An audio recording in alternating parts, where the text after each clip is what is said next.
할렐루야, 정의교회 신용훈 목사입니다. 오늘 성경 말씀 창세기 26장 보겠습니다. 창세기 26장입니다. 아브라함 때에 첫 흉년이 들었더니 그 땅에 또 흉년이 들매 이삭이 그랄로 가서 블레셋 왕 아비멜렉에게로 이르렀더니 여호와께서 이삭에게 나타나 이르시되 애굽으로 내려가지 말고 내가 내게 지시하는 땅에 거주하라. 이 땅에 거류하면 내가 너와 함께 있어 내게 복을 주고 내가 이 모든 땅을 너와 내 자손에게 주리라. 내가 내 아버지 아브라함에게 맹세한 것을 이루어 내 자손을 하늘의 별과 같이 번성하게 하며 이 모든 땅을 내 자손에게 주리니 내 자손으로 말미암아 천하 만민이 복을 받으리라. 이는 아브라함이 내 말을 순종하고 내 명령과 내 계명과 내 율례와 내 법도를 지켰음이라 하시니라. 이삭이 그랄에 거주하였더니 그곳 사람들이 그의 아내에 대하여 물으매 그가 말하기를 그는 내 누이라 하였으니 리브가는 보기에 아리따움으로 그곳 백성이 리브가로 말미암아 자기를 죽일까 하여 그는 내 아내라 하기를 두려워함이었더라. 이삭이 거기 오래 거주하였더니 이삭이 그 안에 리브가를 껴안는 것을 블레셋 왕 아비멜렉이 창으로 내다본지라. 이 아비멜렉이 이삭을 불러 이르되 그가 분명히 내 아내건을 어찌 내 누이라 하였느냐. 이삭이 그에게 대답하되 내 생각에 그로 말미암아 내가 죽게 될까 두려워하였음이로라. 아비멜렉이 이르되 내가 어찌 우리에게 이같이 행하였느냐. 백성 중 하나가 내 아내와 동침할 뻔하였도다. 내가 죄를 우리에게 입혔으리라. 아비멜렉이 이에 모든 백성에게 명하여 이르되 이 사람이나 그의 아내를 범하는 자는 죽이리라 하였더라. 이삭이 그 땅에서 농사하여 그의 100배나 얻었고 여호와께서 복을 주심으로 그 사람이 창대하고 왕성하여 마침내 거부가 되어 양과 소가 떼를 이루고 종이 심히 많으므로 블레셋 사람이 그를 시기하여 그 아버지 아브라함 때에 그 아버지의 종들이 판 모든 우물을 막고 흙으로 메웠더라. 아비멜렉이 이삭에게 이르되 내가 우리보다 크게 강성한즉 우리를 떠나라. 이삭이 그곳을 떠나 그랄 골짜기에 장막을 치고 거기 거류하며 그 아버지 아브라함 때에 팠던 우물들을 다시 팠으니 이는 아브라함이 죽은 후에 블레셋 사람이 그 우물들을 메웠음이라. 이삭이 그 우물들의 이름을 그의 아버지가 부르던 이름으로 불렀더라. 이삭의 종들이 골짜기를 파서 샘 근원을 얻었더니 그랄 목자들이 이삭의 목자와 다투어 이르되 이 물은 우리의 것이라 하며 이삭이 그 다툼으로 말미암아 그 우물 이름을 에색이라 하였으며 또 다른 우물을 팠더니 그들이 또 다툼으로 그 이름을 신나라 하였으며 이삭이 거기서 옮겨 다른 우물을 팠더니 그들이 다투지 아니하였으므로 그 이름을 르호봇이라 하여 이르되 이제는 여호와께서 우리를 위하여 넓게 하셨으니 이 땅에서 우리가 번성하리로다 하였더라. 이삭이 거기서부터 브엘세바로 올라갔더니 그 밤에 여호와께서 그에게 나타나 이르시되 나는 내 아버지 아브라함의 하나님이니 두려워하지 말라. 내 종 아브라함을 위하여 내가 너와 함께 있어 내게 복을 주어 내 자손이 번성하게 하리라 하신지라. 이삭이 그곳에 제단을 쌓고 여호와의 이름을 부르며 거기 장막을 쳤더니 이삭의 종들이 거기서도 우물을 팠더라. 아비멜렉이 그 친구 아웃삿과 군대장관 비골과 더불어 그랄에서부터 이삭에게로 온지라. 이삭이 그들에게 이르되 너희가 나를 미워하여 나에게 너희를 떠나게 하였거늘 어찌하여 내게 왔느냐. 그들이 이르되 여호와께서 너와 함께 계심을 우리가 분명히 보았으므로 우리의 사이 곧 우리와 너 사이에 맹세하여 너와 계약을 맺으리라 말하였노라. 너는 우리를 해하지 말라. 이는 우리가 너를 범하지 아니하고 선한 일만 내게 행하여 내가 평안히 가게 하였음이니라. 이제 너는 여호와께 복을 받은 자니라. 이삭이 그들을 위하여 잔치를 베풀매 그들이 먹고 마시고 아침에 일찍 일어나 서로 맹세한 후에 이삭이 그들을 보내매 그들이 평안히 갔더라. 그날에 이삭의 종들이 자기들이 판 우물에 대하여 이삭에게 와서 알려 이르되 우리가 물을 얻었나이다 하매 그가 그 이름을 세바라 한지라. 그러므로 그 성읍 이름이 오늘까지 브엘세바더라. 에서가 40세에 헷 족속 브엘의 딸 유딧과 헷 족속 엘론의 딸 바스맛을 아내로 맞이하였더니 그들이 이삭과 리브가의 마음에 근심이 되었더라. 아멘. 할렐루야. 아멘. 창세기 26장 보겠습니다. 오늘은 2024년 2월 23일 금요일 오후 5시가 다 돼가고 있습니다. 지난 시간에 보았던 창세기 25장에서는 아브라함이 죽고 또 이삭이 결혼한 지 20년쯤 지나서 에서와 야곱 일란성 쌍둥이를 얻었다 하는 것을 보았고요. 더불어서 하나님께서 아브라함의 자식들, 그두라를 통해서 얻은 첩의 자식들, 또 하가를 통해서 얻었던 이스마엘의 자손들이 퍼져가는 것들을 얘기를 했어요. 그렇게 앞에 이제 하나님이 주신 복에 대해서 얘기하면 본격적으로 우리 이삭에게는 어떤 복을 하나님이 주셨을까라고 얘기하는 것이 너무 당연한 것이겠죠. 성경은 앞에 뭔가 단초가 되는, 뭔가 발단이 되는 것을 제시를 해요. 그리고 하나님의 백성은 이렇게 받은 것보다 더 많이 주시는 것을 우리가 볼 수 있어 라고 이렇게 조금 보여줘요. 앞에도 괜찮지만 뒤에 거는 더 좋은 그런 모습들을 많이 보여주거든요. 아브라함으로 인해서 그의 자녀들이 다 복을 받았죠. 우리 그두라의 자식들도 복을 받았어. 이스마엘의 자녀들도 복을 받았어. 근데 이삭의 자녀 둘은 조금 문제가 있는 듯이 얘기하잖아요. 태어난 것도 외모가 범상치 않은 에서, 또 성격도 조금 우리가 볼 때는 신중하지 못하죠. 근데 야곱은 또 한편으로 보면 뭔가 결핍이 돼서 그러는지 자꾸 뭔가 집착을 하고 뺏으려고 그래요. 둘 다 섞어놓으면 너무 좋을 텐데 좀 너무 정반대된 성격이잖아요. 그리고 이삭이 어떻게 하나님이 축복하시는가를 보여주는 것이 26장이에요. 이삭이 어떤 삶에서 가장 핵심적인 부분일 수 있어요. 우리가 아브라함을 참 대단한 사람으로 아는 것은 뭐냐면 그가 북방 왕들하고도 싸워서 이겼지만 하나님이 머물라 한 곳에서 머물고자 하는 모습이 있다. 그래서 제가 대단한 사람이에요 이렇게 얘기해 봤잖아요. 근데 한편으로 보면 아브라함은 2번을 가나안 땅을 떠나서 가죠. 큰 가뭄이 있어가지고 애굽에 한 번 내려가고 또 한 번도 이제 아비멜렉을 이렇게 따라가는 거기에 거주하려고 가는 모습을 보여주죠. 뭔가 그 환경의 변화가 너무 컸겠죠.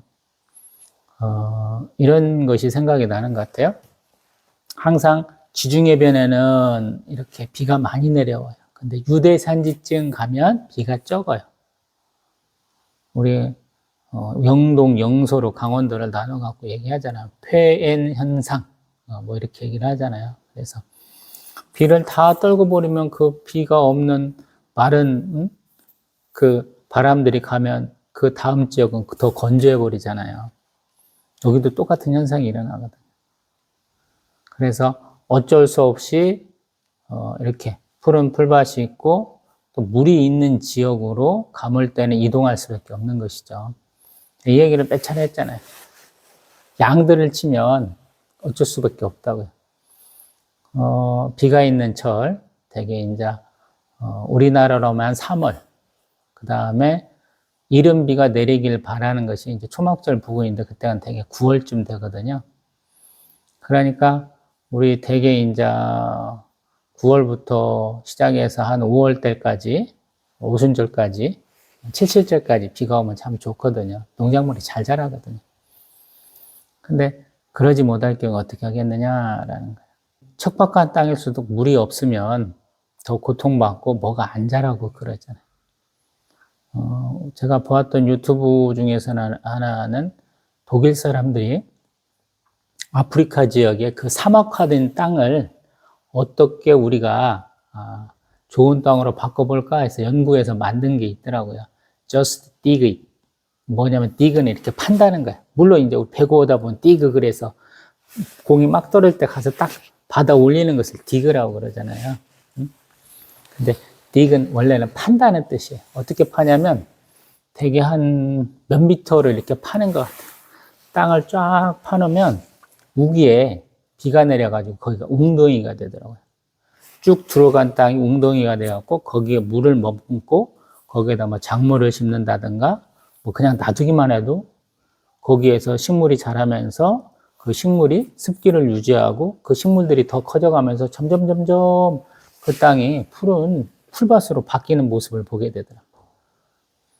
우리 대한민국도 6.25 전쟁을 겪으면서 엄청나게 황폐화됐죠, 사냐들이. 그래서 그 당시 뭐 어마어마하게 막 등고선처럼 막 그려놓고 나무 심고 막 난리도 아니었잖아요.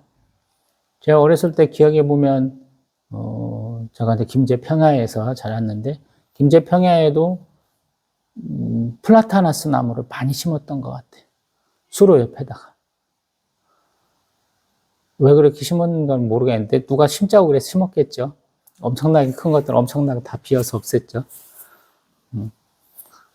우리가 지금 몽골 같은 지역에도, 내몽골 지역에도 많은 기업과 단체들이 후원을 하는데 뭐냐면 나무 심기를 후원을 하죠.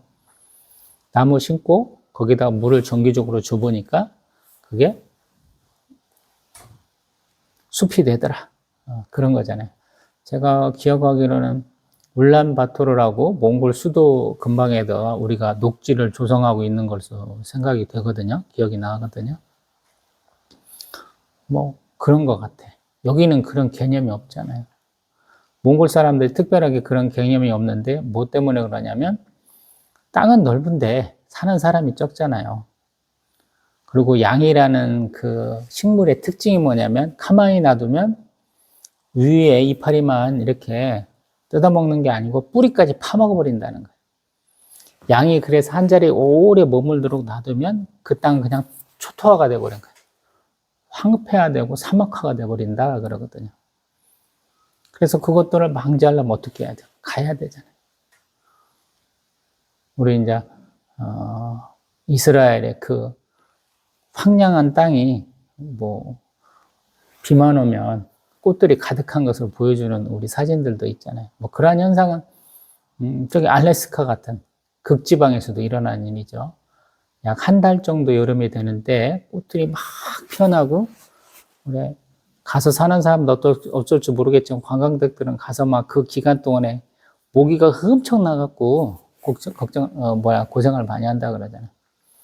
우리 남미의 파타고니아 지역도 굉장히 척박한 땅인데 그때도 그런 지역에도 그렇고 우리가 뭐 아타카마 사막이란 등 뭐 이렇게 중남미에도 그 잔뜩 있잖아요, 사막들이.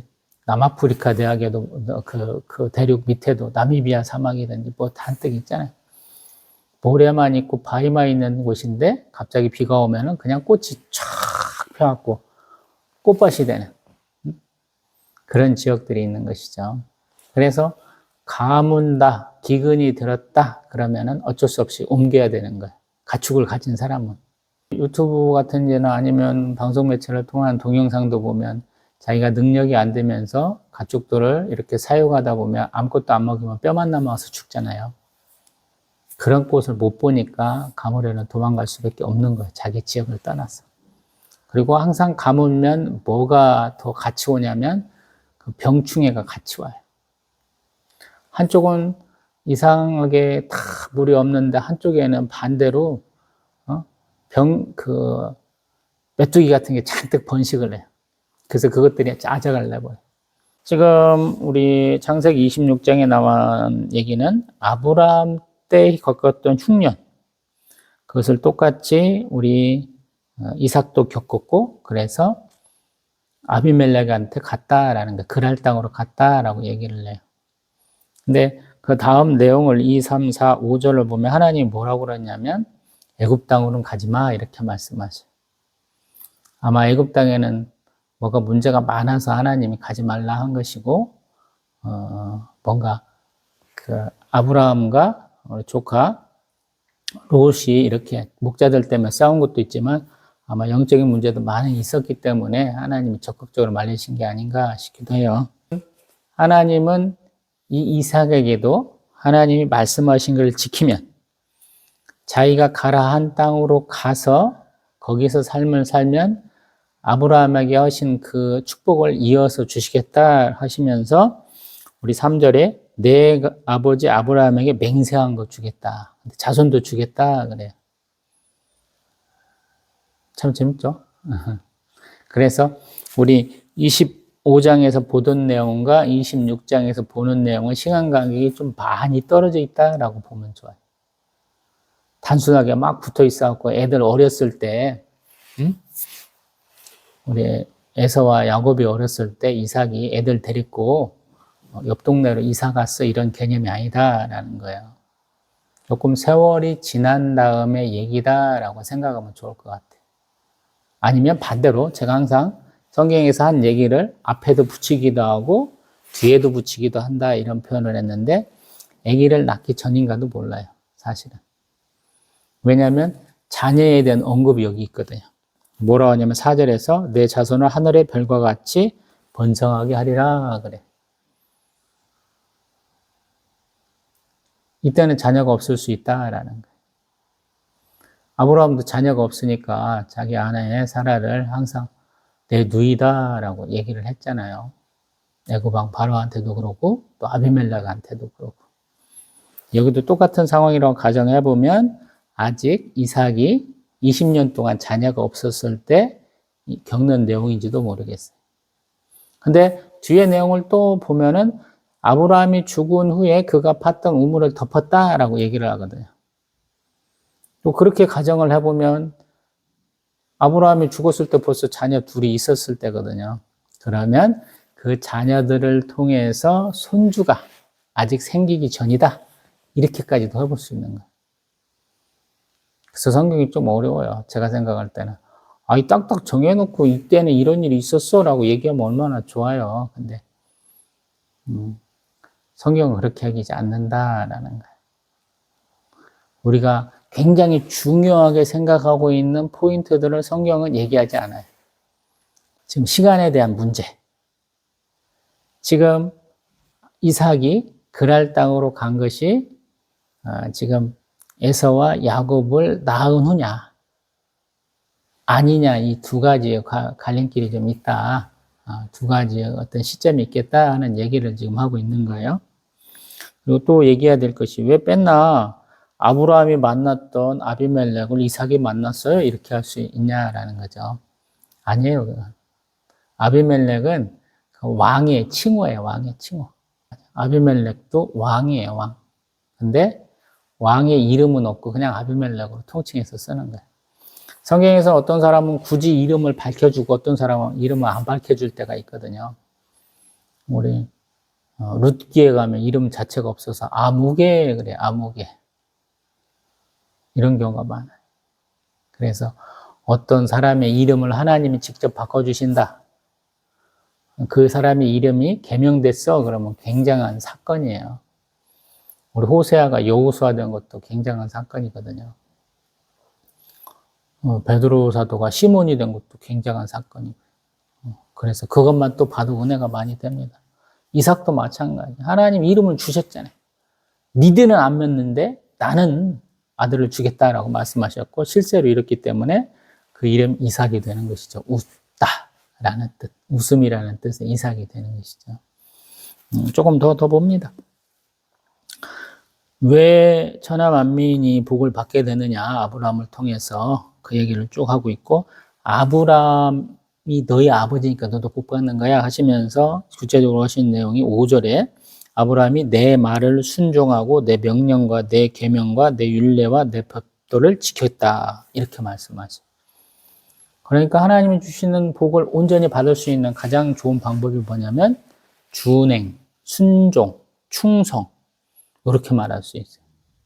많은 분들이 자의적 해석을 많이 하셔서 제가 그 말씀을 드려보는 거예요. 우리 성도님들 꼭 신앙생활 하다 보면 큰 목회하시고 우리 큰 교회에서 유명한 목사님 소위 잘 나가시는 선교사님들 말씀 굉장히 좋아하잖아요. 저도 가끔씩 듣거든요. 어쩌다 한 번씩. 근데 그게 핵심은 아니에요. 내가 나에게 주신 하나님의 음성을 듣는 것이 더 중요해요.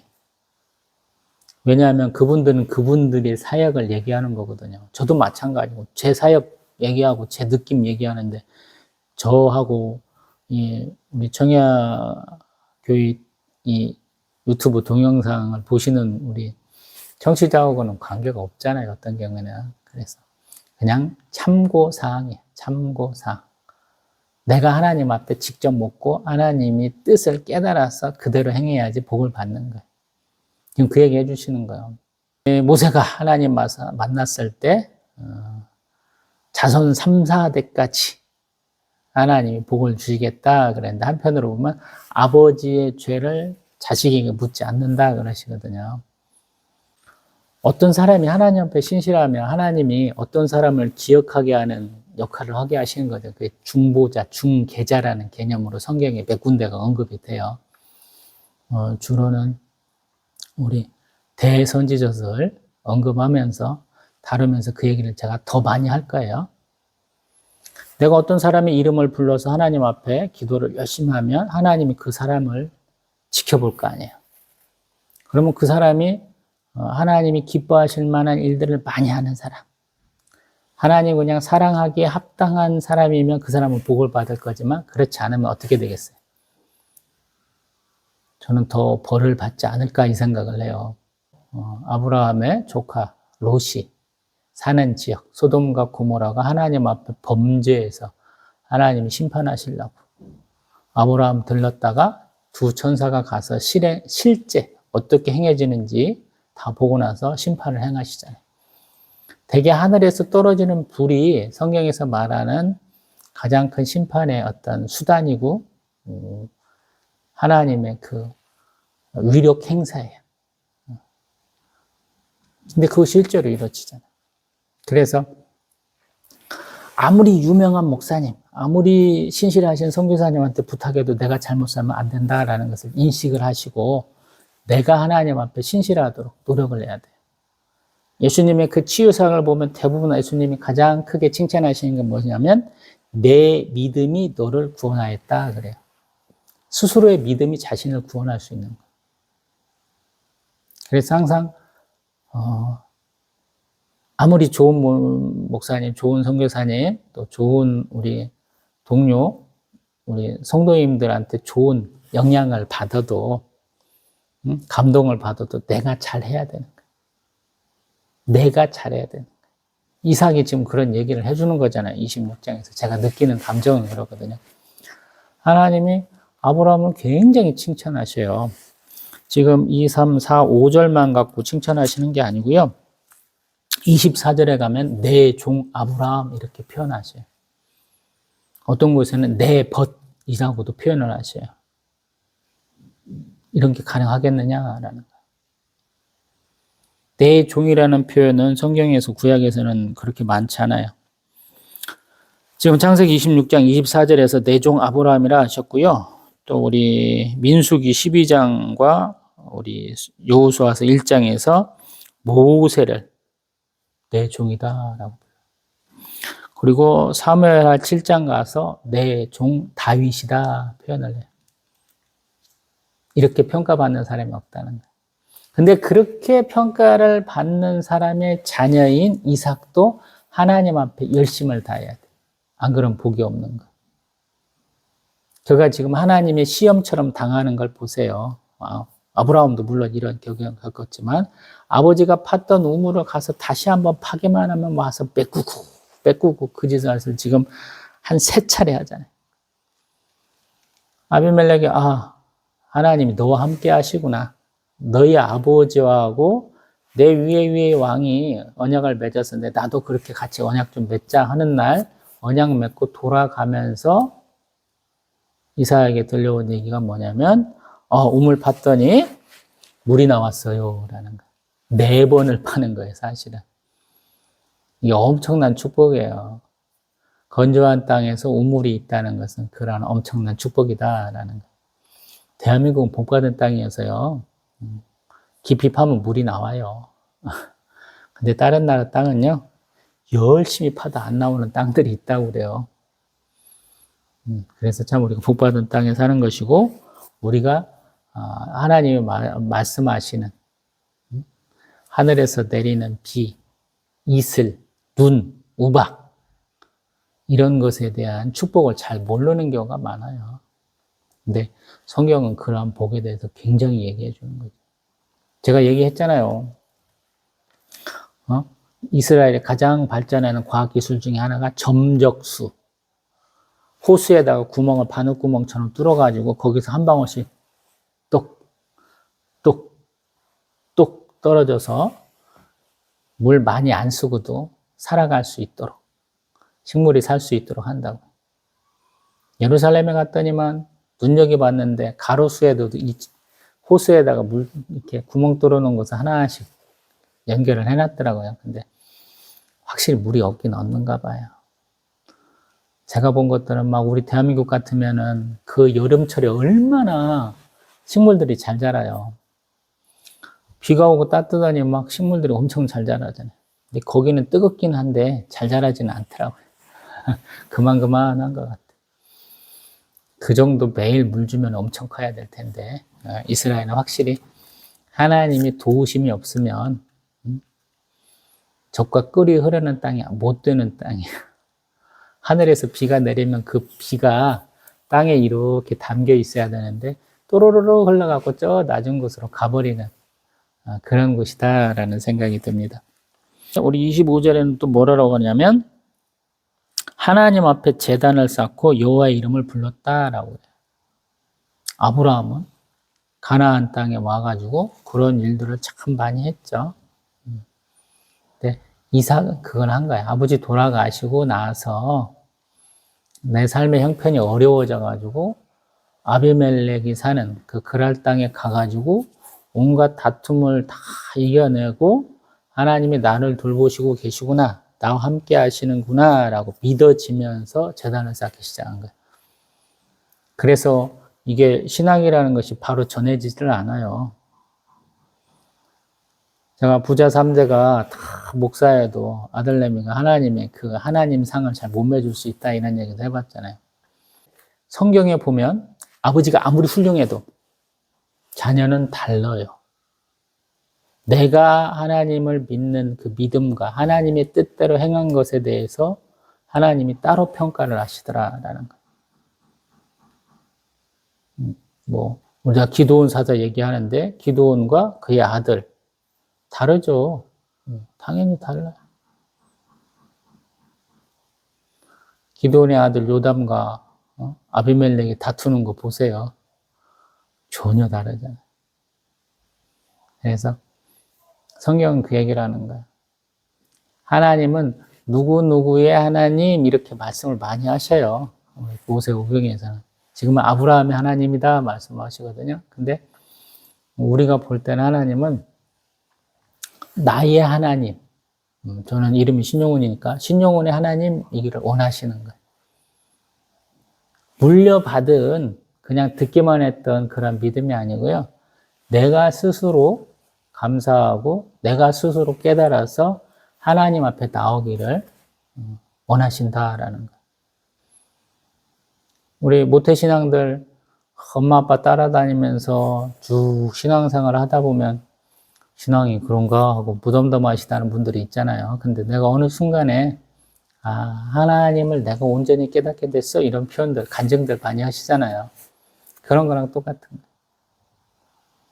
여기도 지금 그런 고백을 하는 거예요.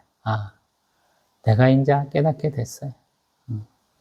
자기 손으로 하나님 앞에 이렇게 번제를 아마 드렸을 것 같아요. 하나님 앞에 가장 드리는 그 제사의 기본이 일단은 번제거든요. 그 다음에 이제 번제, 소제, 화목제, 속죄제, 속건제가 이제 자연스럽게 따라오게 되는데 첫 번째가 번제, 온전히 바친다라는 뜻이 있잖아요. 번제가.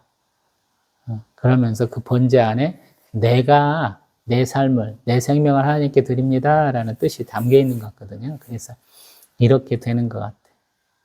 그래서 하나님이 한 번 더 축복하게 하시는 거예요. 나의 삶을 보면서 남들 같으면 나는 저렇게는 안 살겠어. 나는 어떻게 저런 삶을 사는지 모르겠어. 처음에는 막 안타깝다고 쯧쯧쯧쯧 멸시도 하고 그러는데 나중에는 그런 사람을 우리가 인정할 수밖에 없거든요. 저는 하나님 함께 하시네. 쭉 우리 창세기 보면서 그런 얘기, 요셉을 보면서도 또 그런 얘기를 할 수밖에 없거든요. 앞으로 한 몇 장 더 나가면. 야곱의 종으로 팔려간 그 요셉이 만사 형통했다 그러잖아요. 하나님이 함께 하셨다 그러잖아요. 종이 뭔 만사 형통할 일이 뭐 있어요. 근데 사람들이 그걸 계속 인정해 주잖아요. 시일이 좀 걸려서 그렇지. 여기도 마찬가지. 아버지 죽고 나니 아들내미가 별것 있겠어요. 가뜩이나 지금 아브라함 생전에 재산을 줘서 나눠 보냈다라고 그러잖아요. 그러면 그 많던 재산도 자식이 지금 몇 명이에요, 우리가. 지난 장 25장에서 보는 것만도 자식이 많잖아요. 이스마엘이 다시 왔다 그러면 너도 내 아들이야 그러면 그 자손들한테 떼어줄 수밖에 없잖아요. 저희 아버지도 상전에 손주들이 잘 나가니까 아버지가 돈을 이렇게 쫙 주시더라고요. 등록금도 주시고 뭣도 해주시고 다 해주시더라고요. 그런 거랑 똑같잖아요. 자기가 버는 돈 자기가 기쁘게 쓰겠다는데 누가 말릴 수 있어요? 아마도 아브라함은 그렇게 썼을 거라는 것이죠. 그래서 가장 많은 장자의 몫을 받은 이삭조차도 아브라함의 그 성세는 그 전성기에 비해서는 아무것도 아니었을 거다라는 거예요. 근데 하나님께서 아브라함을 축복하듯이 이삭을 축복하니까 이삭이 그 말대로 준행하고 세상의 멸시와 천대를 다 이겨내고 그런 사람들이 주는 박해를 다 견디고 냈더니 하나님이 축복하셨더라. 그걸 본인이 얘기한 게 아니고 남들이 얘기해 줬다. 어떤 사람들이 와갖고 언약 맺자 하는 것은 인정한다는 것이거든요. 인정. 제가 그래서 항상 신앙은 주관적이어야 되고 객관적이어야 되다. 객관적이어야 된다고 얘기를 하거든요. 내가 성령 충만해요. 말은 잘해요. 그럼 상대방도 인정해 줘요. 주변 사람들. 어떤 사람들은 내가 은혜 많이 받았어요. 얘기 많이 하시더라고요. 제가 보기엔 영 아니에요. 제가 그분 삶을 알거든요. 잘 되고 있어. 그렇게 말씀하시는데 아니다라고 제가 얘기를 하거든요. 어떤 사람이 제 삶을 보면 똑같은 것들을 느끼겠죠. 예전에 누군가가 이 말씀 하시더라고요. 우리 신앙생활하는 사람들은 하나님이 이렇게 크게 차려놓은 잔치에 초대받은 사람들이다. 근데 하나님이 주시는 음식을 집을 수 있는 도구가 너무 길다는 거야. 젓가락을 주시는데 젓가락이 너무 길더라라는 거야. 내가 내 것을 주워서 먹을 수 없다 이렇게 얘기하더라고요. 그래서 집어서 남에게 먹여줘야 되는 거야. 그럼 그게 잘 들어가겠어요. 얼굴에 묻고 못 먹고 난리가 아닐 거 아닙니까? 그래서 우리가 하나님이 주시는 복을 잘 받아 누리지 못한다. 누군가 그렇게 얘기하더라고요. 한편으로 들으면서 맞다 그러면서 한편으로는 그때는 신앙이 초창기였으니까 남이 뭔 얘기하면 그런갑다 그러지. 요즘 같으면 참 개떡 같은 소리 하고 있네 자 그러잖아요. 그거는 그렇게 얘기하는 거잖아. 소위 말해서 중이 지물이 못 갖는다라고 얘기하잖아요. 근데 제가 생각할 때 하나님은 그런 하나님이 아니신 것 같아요. 하나님은 합력해서 선을 이뤄야 되는 데 있지만 내가 감당해야 할 부분도 있게 하신다 이런 생각이 들어요. 그러지 않고는 일어날 일이 없잖아요. 내가 하나님 앞에 어떤 존재야? 내가 하나님 앞에 어떤 일을 하겠어? 라고 결단하고 실제로 하는 일들이 다 기록이 되거든요. 항상 하나님 앞에 책들이 있어 이렇게 얘기하잖아요. 다니엘 선지자인자 수요일날 이렇게 쭉 얘기하는데 하나님 앞에 책들이 있어 뺐나 이런 얘기가 나와요. 행위책이에요. 이것은 우리 사도 요한의 계시록까지도 쫙 나오는 얘기. 이스라엘 백성들이 주구장창 그 얘기를 해요. 하나님 앞에 생명책, 책이 있고 또 조그마한 책, 행위책이 있다 그래요. 이름이 딱 써 있어야 하나님의 백성, 하나님의 자녀 돼서 우리가 권리를 온전히 누릴 수 있는 것이고요. 우리가 그러한 권리를 받았으면 해야 될 의무가 있잖아요. 우리의 행위에 대한 평가가 작은 책, 행위책에 다 써 있다라는 거예요. 그래서 제가 항상 부끄럽다 그러잖아요. 예배도 잘 드려야 되는데 나름대로 3년 6개월을 꼬박 채워갖고 하나님 앞에 새벽제단 쌓았다 그러는데 제가 몇 년 전에 이렇게 전액 할부로 산 자동차 번호판은 제가 가서 뽑은 것도 아니고 자동차 딜러가 해서 딱 나오면서 보는 순간 내가 한 200 몇십 일을 하나님이 까셨는가 보다 그러잖아요. 이해가 가더라고요. 제가 온전한 마음으로 모든 것을 하나님이 또 다 이렇게 체크해 주셔서 가르쳐 주시는가 보다 이런 생각도 하거든요. 이 동영상도 마찬가지. 제가 나름대로 묵상하고 말씀 이렇게 증거해야 되는데 대충대충 한 것은 좀 표시가 날 거 아닙니까? 그래서 좀 부끄러워요. 근데 제가 좀 믿는 구석이 있죠. 저희 독자들을 항상 40, 50대 분들로 얘기하는 이유가 단맛, 쓴맛 다 보셨잖아요. 산전수전 다 겪으셨잖아요. 공중전, 땅굴 싸움까지 다 해보셨잖아요. 그래서 저는 조금 다른 얘기만 하면 잘하실 수 있지 않을까 하는 생각에서 좀 부담감을 많이 내려놓고 얘기하죠. 성경은 조금 이렇게 부담감을 내려놓고 편안하게 보는 거예요. 그리고 편안하게 보는데 잘 봐야 돼요. 잘. 내가 평상시 체크하는 것을 보는 게 아니에요. 우리 이제 선거철이 가까이 오니까 보면은 우리 전임 대통령, 문재인 대통령 같은 경우는 특전사에서 근무했다 그러잖아요. 뭐 군부대 방문해서 뭔가 이렇게 총기 같은 거 볼 때 보면 먼저 이렇게 눈을 들어갖고 감재선이라고 그러나요? 하늘과 땅의 그 부분을 이렇게 한번 보라봄으로써 자기의 어떤 시선을 조금 이렇게 잡아놓고 그 다음에 총구를 이렇게 어깨 견착하고 이렇게 쏘는 모습을 보게 되잖아요. 사격 자세를 잡는 것을 보게 되잖아요. 우리도 그런 게 좀 필요해요. 세상적인 시각을 내려놔야 돼요. 우리가 살다 보면 나 이 세상에서 잘 먹고 잘 살아야 돼. 부모님 잘 모셔야 되고 우리 가족도 잘 돌봐야 되고 자녀들 위해서 헌신해야 되고 교회를 위해서 봉사해야 돼. 이런 것들 착한 분들이면 일꾼이라고 불리는 분들은 그런 생각들 많이 하거든요. 근데 저는 성경 볼 때는 그걸 다 내려놓으라고 그래요. 그것도 다 내 생각이야. 하나님 오늘 저에게 제가 꼭 보아야 될 것, 들어야 될 것, 깨달아야 될 것 하나님 보게 하옵소서 하는 마음으로 성경을 보셔라 이런 얘기를 하는 거예요. 그러면 새로운 관점이 느껴져요. 성경은 나를 새롭게 하는 것이에요. 맨날 어디 목사님들 가르쳐놓은 얘기 막 주구장창 들어갔고 구약은 예수 그리스도에 올 것을 얘기하고 신약은 예수님이 오셔서 한 사역과 새하늘과 새 땅이 임할 것을 얘기를 한답니다. 뭐 이런 얘기 들었던 얘기 하는 걸 하라는 게 아니거든요. 저는 항상 성경을 기도하기 위해서 보시라라고 그러잖아요. 기도할 때 가장 좋은 재료는 하나님이 직접 하신 일을 가지고 그 일을 저에게도 이루어 주옵소서 하면 좋잖아요. 하나님의 역사는 우리 사람의 생각처럼 단순하지 않아요. 굉장히 속보이지 않아요.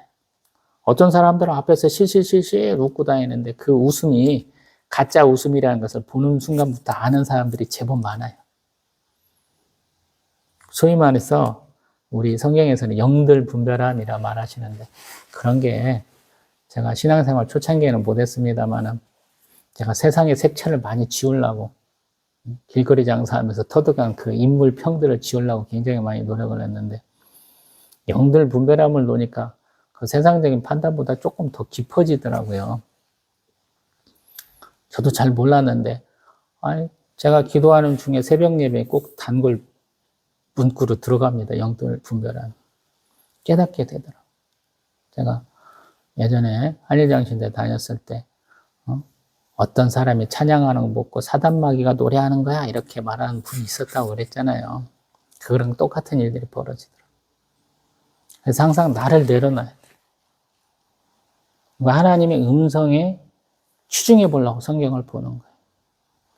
오늘도 지금 창세기 26장 보고 있잖아요.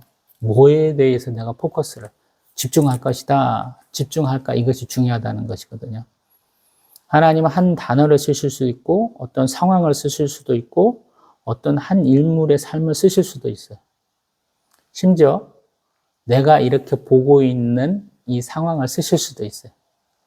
저는 2024년 2월 23일 지금 이 동영상을 찍고 있는데 앞으로 10년쯤 후에 어떤 분이 이 동영상을 볼 때 그 사람의 삶도 쓰실 수 있는 거예요.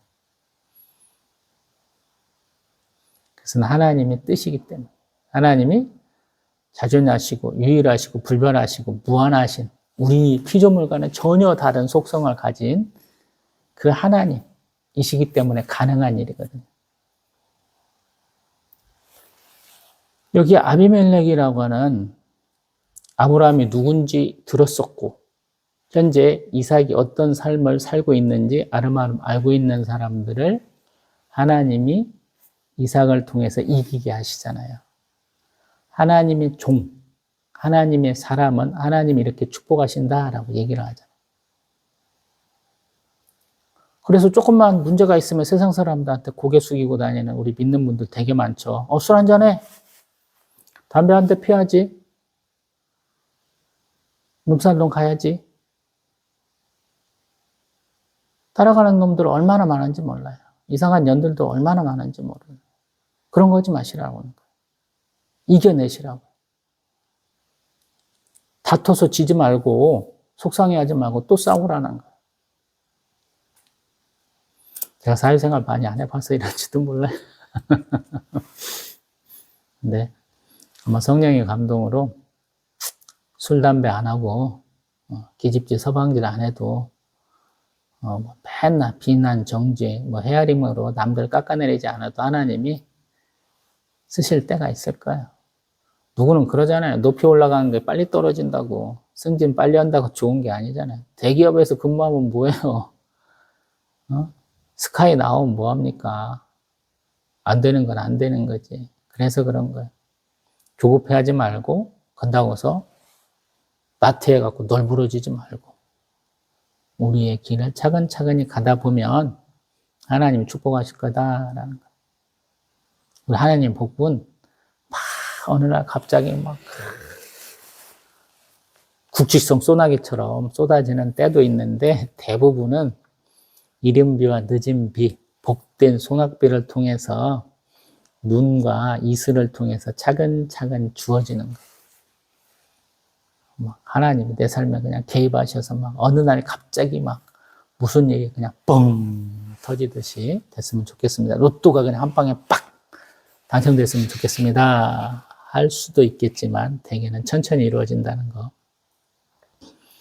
그 말씀을 좀 우리 마음에 좀 이렇게 집중을 좀 하면서 사셨으면 좋겠습니다. 또 뵙겠습니다.